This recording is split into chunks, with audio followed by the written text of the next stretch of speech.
In a world these days of Zoom and FaceTime, conversation might be more critical than ever to find connection.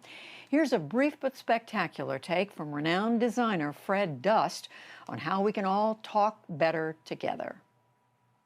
I'm talking to you from my kitchen. The reason why is I think the first technology that stole conversation away from us was television. No offense, PBS NewsHour, love you. But the moment that we gave our dinner over to television, which we did in about the 50s, we started to lose conversation in America, in the world. My mother happened to be a really phenomenal listener. She had just kind of one of those faces. However, my mother had a stroke when I was 24 and wasn't really able to listen as well ever again. When you lose someone where she's kind of gone in some capacity, you start realizing your life needs to be really full. And I realized that my life had to be full by actually meeting as many people and having as many conversations as I possibly could.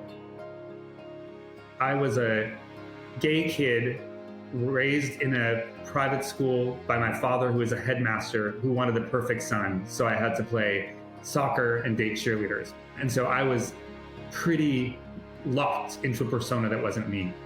At the same time, AIDS had hit. So we were seeing basically the genocide of gay men. And I was afraid at that point to kind of come out. But when I finally did, it was ACT UP. It was an activist organization that focused on art, creativity, and AIDS that I really ended up working with.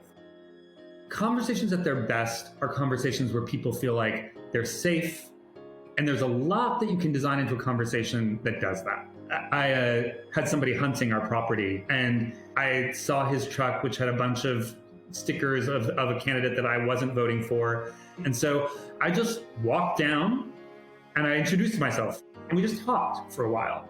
And I said, hey, just FYI, like, if you're hunting, we have a dog, we have, kids running around, just be careful. He's like, no problem.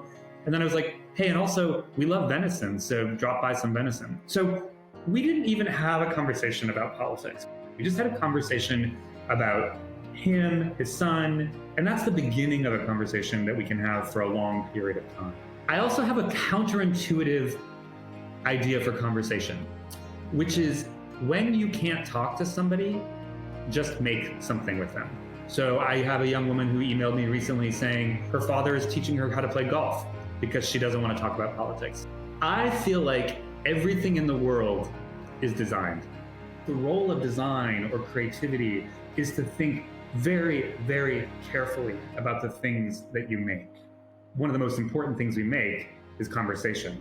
Conversations fuel change every time you have a conversation. My name is Fred Dust, and this is my brief but spectacular take on making conversation. And you can find all of our brief but spectacular segments on our website. That's at pbs.org/newshour/brief.